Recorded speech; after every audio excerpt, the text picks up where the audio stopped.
भक्त जनों, आज आप सुने जेठ मास की कृष्णा पक्ष की अपरा एकादशी व्रत कथा। युधिष्ठिर कहने लगे कि हे भगवान, जेठ कृष्णा एकादशी का क्या नाम है और उसका महात्म्य क्या है, सो आप कृपा करके कहिए मुझे। कृष्णा भगवान कहने लगे कि राजन, इस एकादशी का नाम अपरा एकादशी है, क्योंकि यह अपार धन देने वाली है।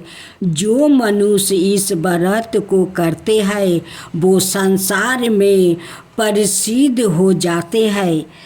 अपरा एकादशी के व्रत के प्रभाव से महाहत्या, भूत योनि, दूसरे की निंदा आदि के सब पाप दूर हो जाते हैं।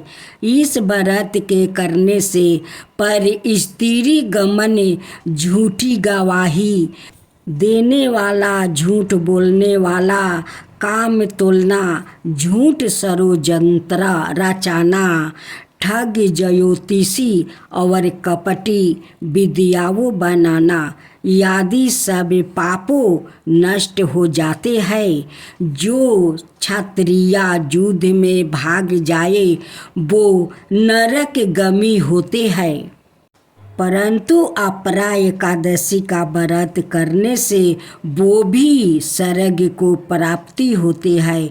जो शिष्य गुरु से विद्या ग्रहण करते हैं और फिर उनकी निंदा करते हैं वो अवश्य नरक में पड़ते हैं, मगर अपरा एकादशी का व्रत करने से वो भी इस पाप से मुक्ति हो जाते हैं।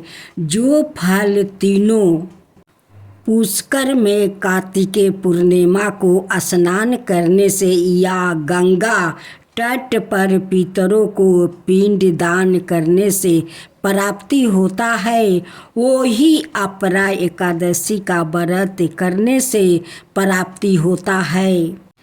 मकर के सूर्य में प्रयोग राज के स्नान से, शिवरात्रि का व्रत करने से, सिंह राशि के बृहस्पति में, गोमती नदी के स्नान से, कुंभ में, केदारनाथ या बद्रिकाश्रम की यात्रा, सूर्य ग्रहण में कुरुक्षेत्र के स्नान से, श्रवण अथवा हाथी घोड़े दान करने से, यज्ञ में स्वर्ण दान करने से अथवा अर्घ पर सूता गौ दान से जो फल मिलता है वही फल अपरा एकादशी के व्रत से मिलता है। यह व्रत पाप रूपी वृक्ष को काटने के लिए कुल्हाड़ी है। पाप रूपी ईंधन को जलाने के लिए अग्नि, पाप रूपी अंधेरे के लिए सूर्य के समान, मृगों को मारने के लिए सिंह के समान है। यह जीवन पानी के बुलबुले के समान है। अत मनुष्यों को पापों से डरते हुए इस व्रत को अवश्य करना चाहिए। अपरा एकादशी का व्रत और भगवान का पूजन करने से मनुष्यों सब पापों से छूटकर विष्णु लोक को जाते हैं। हे राजन, यह अपरा एकादशी की कथा मैंने लोकहित के लिए कही है। इसके पढ़ने अथवा सुनने से मनुष्य सब पापों से छूट जाता है। एकादशी देवी की कथा। एकादशी माता की जय हो, एकादशी माता की जय हो। मूर नाम का एक दैत्य था। रावण और कंस की तरह वो भी 12 आतंक मचाता था। स्वर्ग में देवों सहित सभी को पीड़ा देता था। सभी लोग उसे रक्षा मांगकर श्रीमन नारायण के शरण में गए। भगवान ने कहा, मैं उसे संभालता हूँ, चिंता मत करो। भगवान मूर के साथ युद्ध करने लगे, लेकिन अपनी सारी शारीरिक शक्ति लगाकर भी भगवान कुछ नहीं कर सके। भगवान को युद्ध के मैदान से पलायन करना पड़ा। वो हिमालय की एक गुफा में छिप गया। मूर भी उनका पीछा करते हुए वहां पहुंच गया। भगवान ने ध्यान करना शुरू किया और उनके मन से एक शक्ति उत्पन्न की। उनकी मानसिक शक्ति, इस शक्ति ने बाहर आकर मूर को अपनी तलवार से मार डाला। हम जानते थे कि शरीर में 10 इंद्रियां है, 5 ज्ञानेंद्रियां और 5 कर्मेंद्रियां, 11वीं इंद्रिया है मन। संस्कृत में एकादशी का अर्थ है 11। चौकी यह देवी, उनके मन भगवान की 11वीं इंद्रिया से निकली थी, इसलिए भगवान ने उन्हें एकादशी के नाम से पुकारा। एकादशी माता की उत्पत्ति का दिन उनके नाम से ही जाने लगा। माता एकादशी के अंतिम चरण के दौरान उत्पन्न हुई थी, इसे जयंती कहते हैं। और उन्होंने द्वादशी के पहले चरण के दौरान दैत्य को मार डाला था, इसे स्मृति कहते हैं। 11 माता की जय हो, 11 माता की जय हो, विष्णु भगवान की जय हो, विष्णु भगवान की जय हो। तो भक्तों जनों, आज आप सुने 11 माता का नई कहानी। एक राज्य में एक राजा राज करता था। उस राजा का 2 रानी थी। बड़ी रानी का एक राजकुमारी थी, छोटी रानी का कोई संतान नहीं था। राजकुमारी 11 माता का बहुत बड़ा भक्त थी। उनकी पूजा पाठ देखकर राजा बहुत प्रसन्न हो जाते थे कि मेरे राजकुमारी कितना धार्मिक है, पूजा पाठ करती है, 11 माता से कितना स्नेह लगा रखी है, उनकी कितने श्रद्धा भक्ति से पूजा करती है। जब राजकुमारी 11 माता का पूजा कर लेती, तब जाकर अपना पिताजी को पैर छूकर प्रणाम करती, अपना माँ को प्रणाम करती और छोटी माँ को भी पैर छूकर प्रणाम करती। ये सब श्रद्धा भक्ति देखकर राजा उन पर बहुत प्रसन्न थे, इसलिए राजकुमारी से बहुत प्यार करते थे। राजा बड़ी रानी से कहा करते थे कि मेरी राजकुमारी लक्ष्मीनिया है, ये घर का दुर्गा है, घर में कितना शोभा बढ़ गया है। राजकुमारी को आने से, इस पूजा पाठ से घर में लगता है कि भगवान खुद ही आकर मेरे राजमहल में बैठे हुए हैं। ये सब सुनकर छोटी रानी का हिर्सा होने लगी, कहने लगी कि ये राजकुमारी से इतना प्यार करते हैं, बड़ी रानी से प्यार करते हैं, लेकिन मुझसे तो राजा प्यार नहीं करते हैं। अगर ऐसा ही करते रहे तो एक दिन राजा मुझे छोड़ देगा। छोटी रानी का इसी बात का उनकी मन में डर बन गया था कि कहीं राजा मुझे ना छोड़ दे। एक दिन छोटी रानी का दिमाग में शैतानी बुद्धि आया कि क्यों ना इस राजकुमारी का भगवान के पास बैठा दिया जाए, नहीं रहेगा बांस, नहीं बजेगा बांसुरी। जब राजकुमारी ही नहीं रहेगी तो राजा किससे प्यार करेंगे? वो मेरा ही पास आएंगे, मुझसे बहुत ज्यादा प्यार करेंगे। बड़ी रानी बहुत सीधा सादा थी, उनकी मन में कोई हिर्सा नहीं था। छोटी रानी एक दिन बड़े प्यार से खीर बनाती है, उस खीर में जहर डाल देती है और ले जाकर राजकुमारी को कहती है कि राजकुमारी, तुम्हारे लिए बड़े प्रेम से खीर बनाई हूँ, इस खीर को तुम खा लो।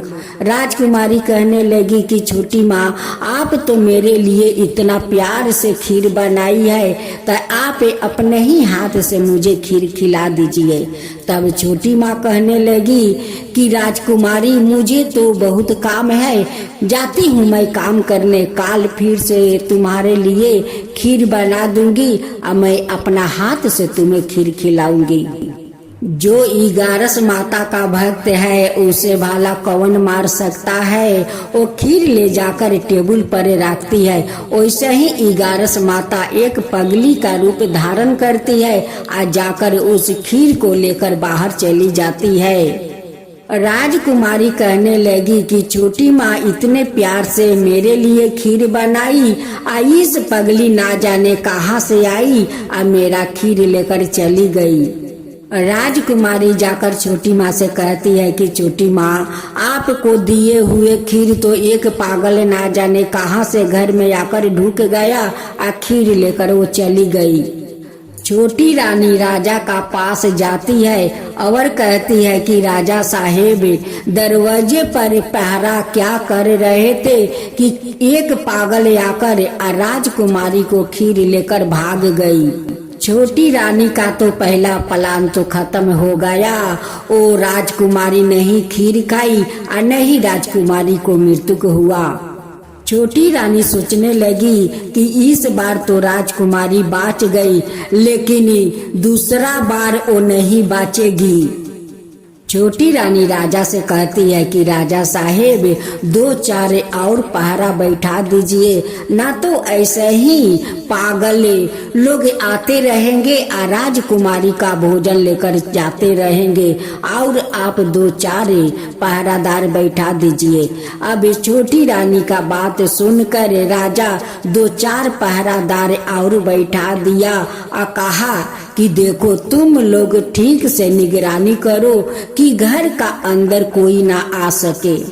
फिर दूसरा दिन छोटी रानी बहुत प्यार से खीर बनाती है, फिर से उस खीर में जहर डाल देती है।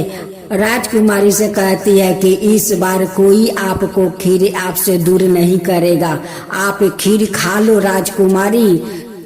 उसी समय 11 माता राजकुमारी को सहेली का रूप धारण कर लेती है और घर के अंदर आती है। कहती है कि राजकुमारी, इस टेबल पर तो खीर का सुगंध बहुत अच्छी आ रही है, दो मुझे भी खीर।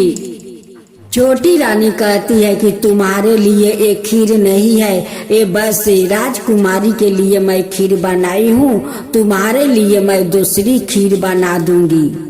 लेकिन भेष रूपी 11 माता कहने लगी कि मुझे तो यही खीर चाहिए। उनकी हाथ से खीर का कटोरा छीन लेती है और खीर खुद ही स्वयं खा लेती है।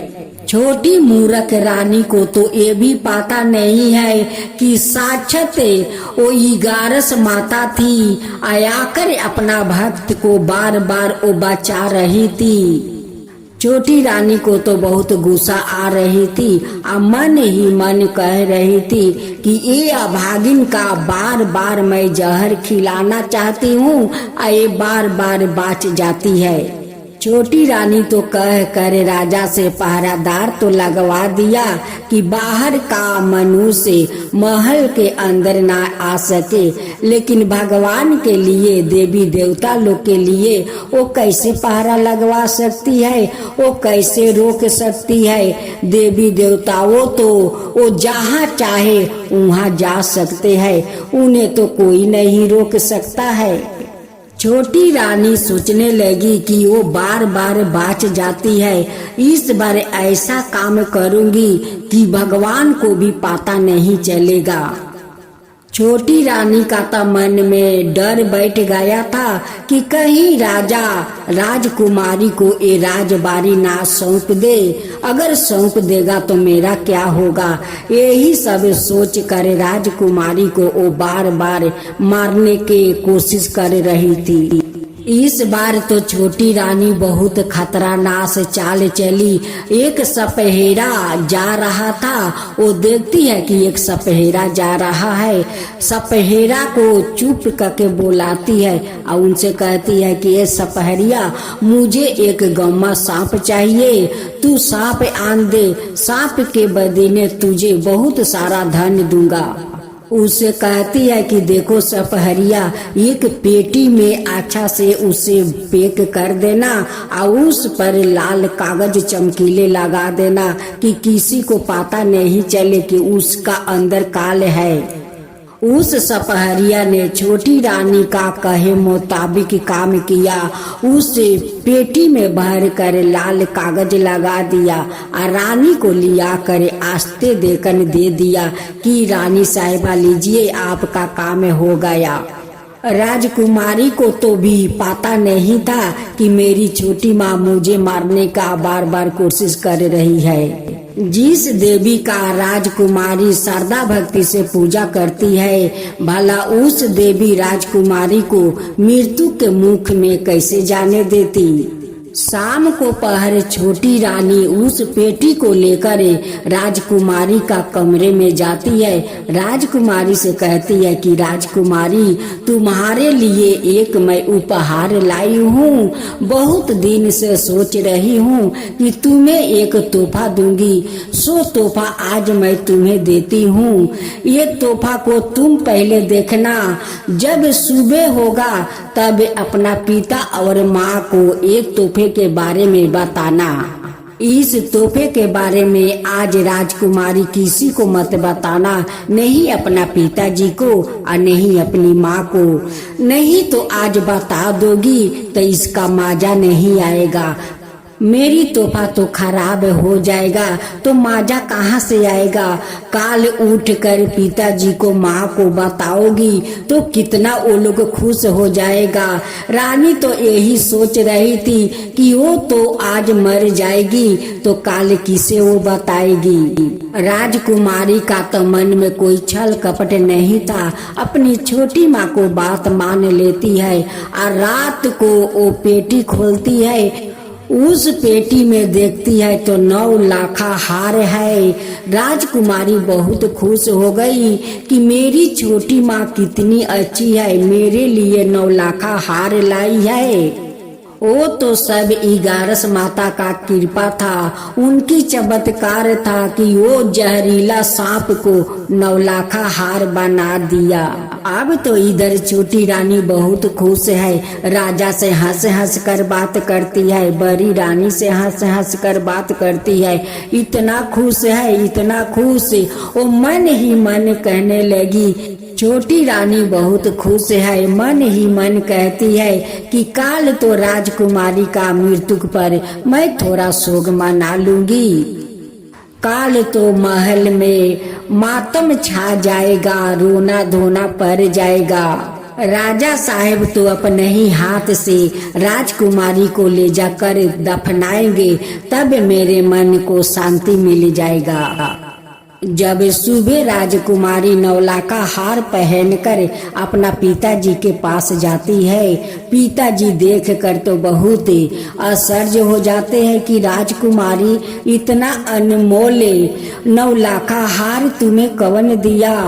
राजकुमारी कहती है कि पिताजी, ये तो मेरी छोटी माँ 9 लाखा हार दी है और बोली थी इस हार के बारे में आज पिताजी को और अपनी माँ को मत बताना, नहीं तो मजा खराब हो जाएगा। जब सवेरे उठना तब जाकर अपना पिताजी को और माँ को 9 लाखा हार को दिखाना। इस बात को सुनकर राजा साहेब छोटी रानी पर बहुत खुश हो जाते हैं। कहने लगे कि छोटी रानी कितनी दयालु है, मन उनकी कितना सफैया है कि राजकुमारी के लिए 9 लाखा हार दिया। मैं आज तक तो अपना राजकुमारी का इतना भारी तोहफा कभी नहीं दिया। जब राजा साहेब छोटी रानी का कमरे में जाते हैं तो कहते हैं कि आज छोटी रानी तुम बहुत अच्छी काम किया है। आज मेरे राजकुमारी को 9 लाख का हार देकर मेरे मन को खुश कर दिया है। ऐसी तो कोई सौतेला रानी कभी सौतेला राजकुमारी को नहीं करती है, लेकिन आज तुम सिद्ध कर दिया है कि सौतेला माँ को सीने में दिल होता है सौतेला संतान के लिए। बात सुनकर छोटी रानी बहुत दुखित हो जाती है।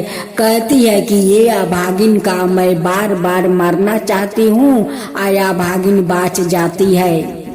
मैं ऐसा अब क्या करूं कि इस अभागिन मर जाए। इसे तो बार बार मैं मारने की कोशिश करता हूँ, अब बार बार ना जाने कैसे ये बाच जाती है। इसे 2 बार खीर बना कर दिया, जहरीला सांप दिया, और सांप कैसे 9 लाख का हार बन गया। ये अभागिन कहीं राक्षसी तो नहीं है कि बार बार मैं मारने को कोशिश करती हूँ और ये बार बार बाच जाती है। कहीं जादू टोना तो नहीं जानती है। लेकिन मूर्ख रानी ये भी नहीं जानती है कि जिस देवी को वो श्रद्धा भक्ति से पूजा करती है वही देवी तो उन्हें बार बार बचाती है। राजकुमारी अपना पिता और अपनी माँ और छोटी माँ से कहती है। राजकुमारी कहती है कि माँ, काल तो बरथुनी एकादशी व्रत है, हम सब पूजा में बैठेंगे, 11 माता का कथा सुनेंगे। छोटी रानी जानती थी कि राजकुमारी जो 11 माता को भोग लगाती है, पूजा समाप्त होने के बाद उनकी भोग से वो अपना उपवास तोड़ती है। उस दिन फिर भी छोटी रानी अपना कोशिश नहीं छोड़ी। उस प्रसाद में आस्ते देकर जाकर विष डालती है। वैसे ही 11 माता तो बहुत गुस्से में आ जाती है। कहती है कि ये मूर्ख रानी तो पास नहीं आएगी, इन्हें तो सिखा देना ही होगा। 11 माता छोटी रानी का पेट में इतना जोर दर्द दिया, इतना जोर कि वही पर छटपटाने लगी। अब तो राजा कहने लगे कि अचानक छोटी रानी को क्या हो गया कि वो छटपटाने लगी। वो 11 माता का कथा सुनते सुनते अचानक क्या हो गया। राजकुमारी को तो अपनी छोटी माँ के बारे में कुछ पता नहीं था। राजकुमारी 11 माता से हाथ जोड़कर अपना छोटी माँ के लिए प्रार्थना करने लगी कि हे 11 माता, मेरे पूजा में क्या भूल हो गया है कि आप मेरे छोटी माँ को इतना दुख दिया है। माँ, क्या भूल हो गया है? अगर भूल हो गया है तो मैं आपसे क्षमा चाहती हूँ, मुझे क्षमा कर दीजिए और मेरे छोटी माँ को ठीक कर दीजिए। राजकुमारी का प्रार्थना सुनकर 11 माता स्वयं प्रकट हो जाती है और छोटी रानी का हरकत के बारे में सब बात बताती है। 11 माता राजा से कहती है कि राजन, आप जानते हैं अपना छोटी रानी के बारे में आप कुछ नहीं जानते हैं। 2 बार खीर में जहर मिलाकर दी थी, मैं दोनों बार आकर राजकुमारी को बचाई थी। तीसरा बार वो पेटी में कोई 9 लाख का हार नहीं दी थी, उसमें तो जहरीले सांप दी थी कि वो पेटी खोलेगी और उस सांप राजकुमारी को काट लेगा और राजकुमारी मर जाएगी। उस लिए ये बहुत दिन से वो गलत काम कर रही है और मैं बार बार राजकुमारी को बचा रही हूँ। आज देखिए उस प्रसाद में वो जहर डाली है। जब राजकुमारी 11 माता का कथा सुना रही थी, उसी समय चुपके से उस प्रसाद में जहर डाल दी। वो जानती है कि राजकुमारी का जब पूजा समाप्त हो जाएगा तो वो मेरे ही भोग से उपास अपना तोड़ेगी, उसलिए उसी भोग में वो जहर मिला दी है। राजा कहने लगे कि माता, आप मेरे पुत्री को बार बार आकर बचाती है और मेरे पत्नी मेरे पुत्री को मारना चाहती है।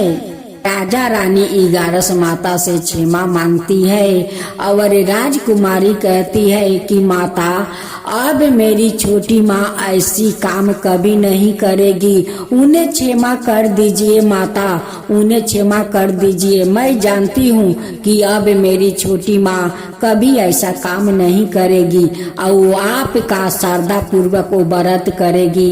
हे माता उन्हें माफ कर दीजिए। छोटी रानी कहती है कि माता मैं तो पापिन हूँ, मैं अधर्मी हूँ कि आपका भक्त के बार बार मैं मारना चाहती थी और आप बार बार अपना भक्त को बचा लेती थी, मुझे माफ कर दीजिए। मैं आपका श्रद्धा भक्ति से व्रत करूंगी। अब एकादशी व्रत आने लगे। छोटी रानी श्रद्धा भक्ति से एकादशी माता को व्रत करने लगी। एकादशी माता उन पर प्रसन्न हो गई, उन्हें भी गर्भवती बना दी। कुछ दिन का बाद छोटी रानी खूब सुंदर एक पुत्रा को जन्म देती है। अब तो राजमहल में और ज्यादा खुशियां बढ़ गया। राजकुमारी के साथ साथ छोटी रानी भी एकादशी माता का पूजा करने लगी। 11 माता का कथा सुनाने लगी। 11 माता, जैसे आप उस राजकुमारी को रक्षा किया वैसे ही सब भक्त को रक्षा कीजिए, सब को ऊपर कृपा कीजिए। 11 माता की जय हो, 11 माता की जय हो। विष्णु भगवान की जय हो, विष्णु भगवान की जय हो। दैत्यराज कालनेमी की कन्या बिंदा का विवाह जलंधर से हुआ। जलंधर महाराक्षस था, अपनी साता के मध्य में चूर हो गया था। उसने माता लक्ष्मी को पाने की कामना से युद्ध किया, परंतु समुद्र से ही उत्पन्न होने के कारण माता लक्ष्मी ने उसे अपना भाई के रूप में स्वीकार किया। वहाँ से वो पराजित होकर वो देवी पार्वती को पाने की लालसा से कैलाश पर्वत पर गया। भगवान देवाधिदेव शिव का ही रूप धारण कर माता पार्वती के समीप गया, परंतु माँ ने अपने योग बल से उसे तुरंत पहचान लिया और वहाँ से अंतर्ध्यान हो गई। देवी पार्वती ने क्रोध होकर सारा वृत्तांत भगवान विष्णु को सुनाई। जलंधर की पत्नी बिंदा अत्यंत पतिव्रता स्त्री थी। उसी के पतिव्रता धर्म की शक्ति से जलंधर ना तो मारा जाता था और ना ही पराजित होता था। इसलिए जलंधर का नाश करने के लिए बिंदा का पतिव्रता धर्म को भंग करना बहुत आवश्यक था।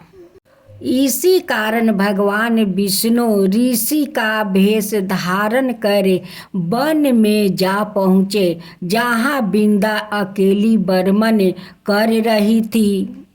भगवान के साथ 2 मायावीर राक्षस भी थे, जिन्हें देखकर बिंदा भयभीत हो गई।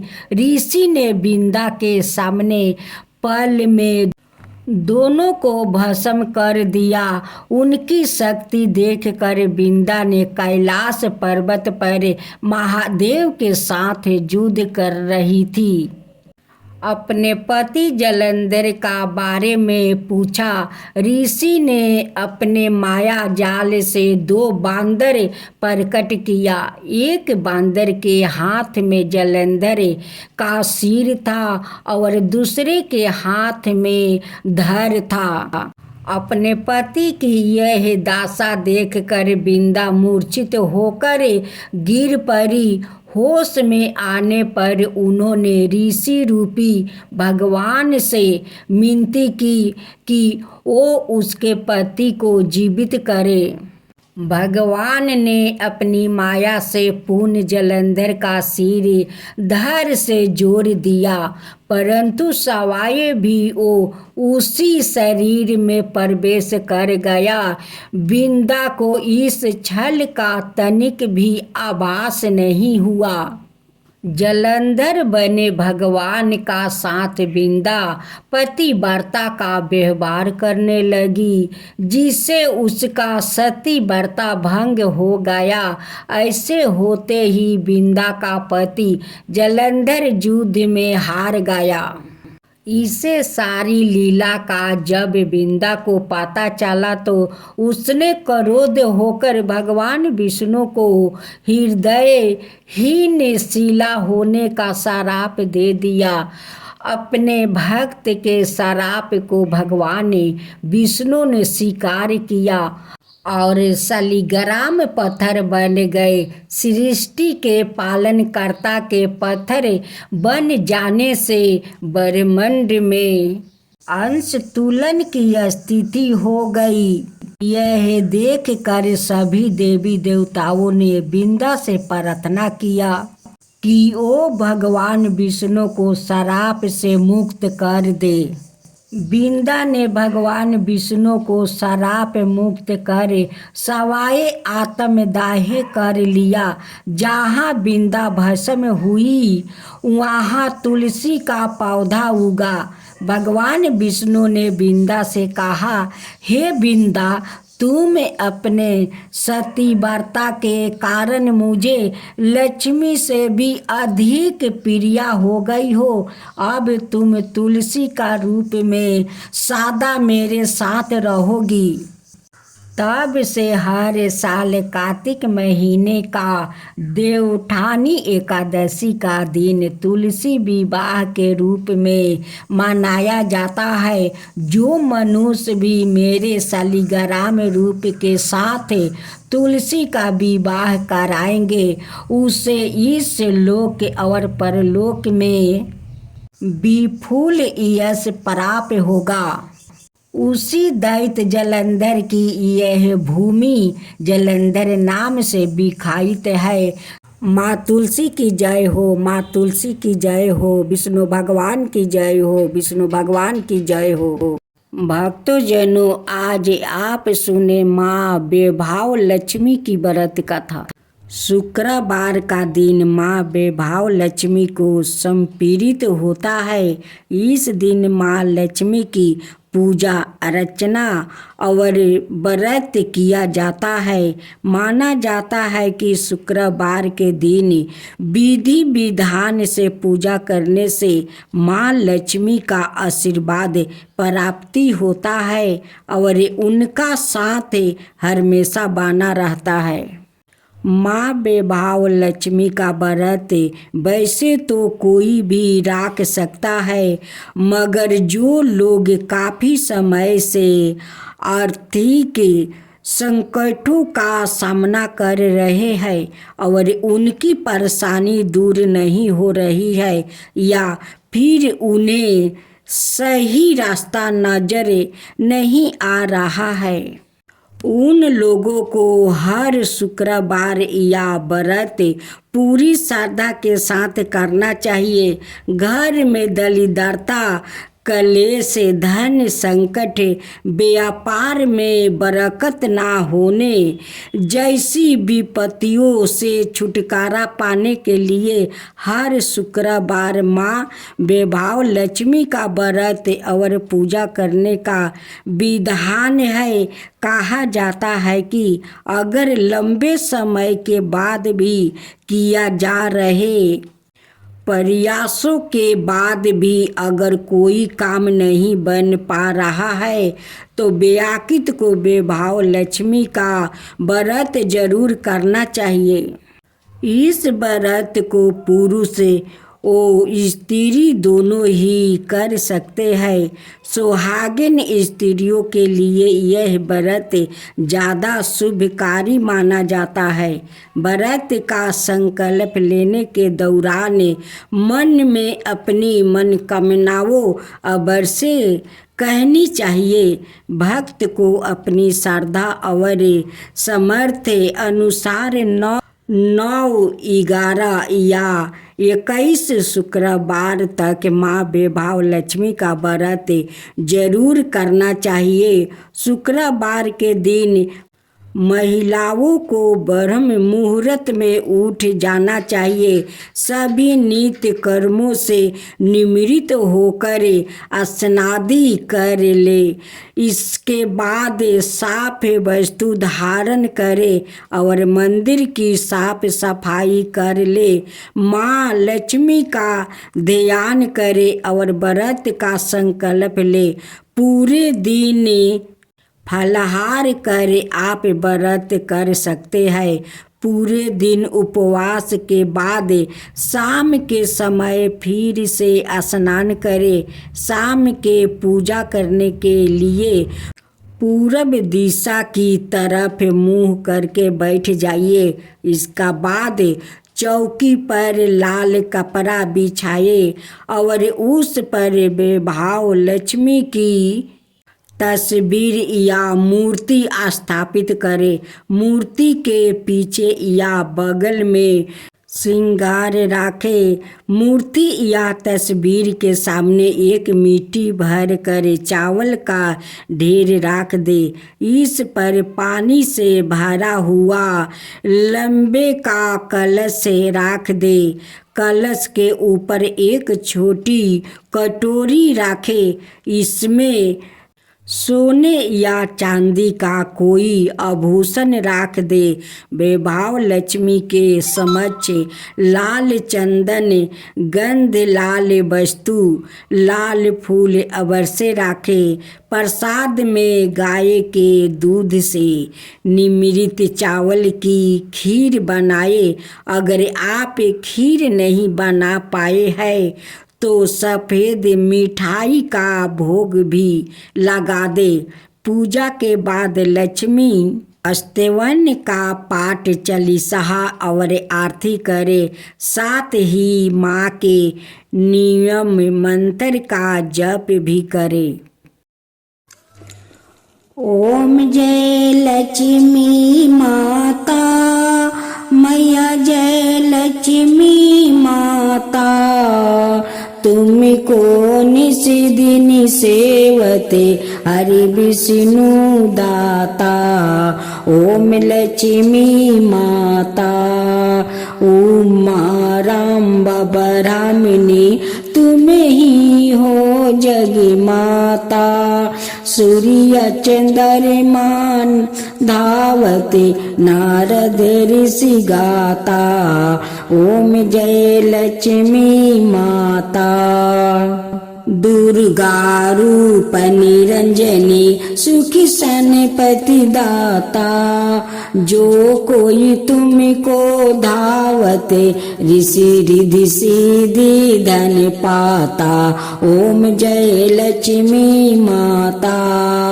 तुम्हें पाताल निवासिनी, तुम्हें ही सुविदाता। करम प्रभाव प्रकाशनी, भाव निधि की ताराता। ओम जय लक्ष्मी माता। जिस घर में तुम रहती सब सद्गुण आता। सब संभव हो जाता, मन नहीं घबराता। ओम जय लक्ष्मी माता। तुम बिना ज्ञान ना हो बेबस्तर ना कोई पाता। खाने पाने का भाव सब तुम से ही आता। ओम जय लक्ष्मी माता। शुभ गुण मंदिर सुंदर शिरोधानी जाता। रतन चतुर्दर्शन तुम बिना कोई नहीं पाता। ओम जय लक्ष्मी माता। श्री लक्ष्मी जी की आरती जो कोई जन गाता। उरे आनंद समाता, पाप उतर जाता। ओम जय लक्ष्मी माता, मैया जय लक्ष्मी माता।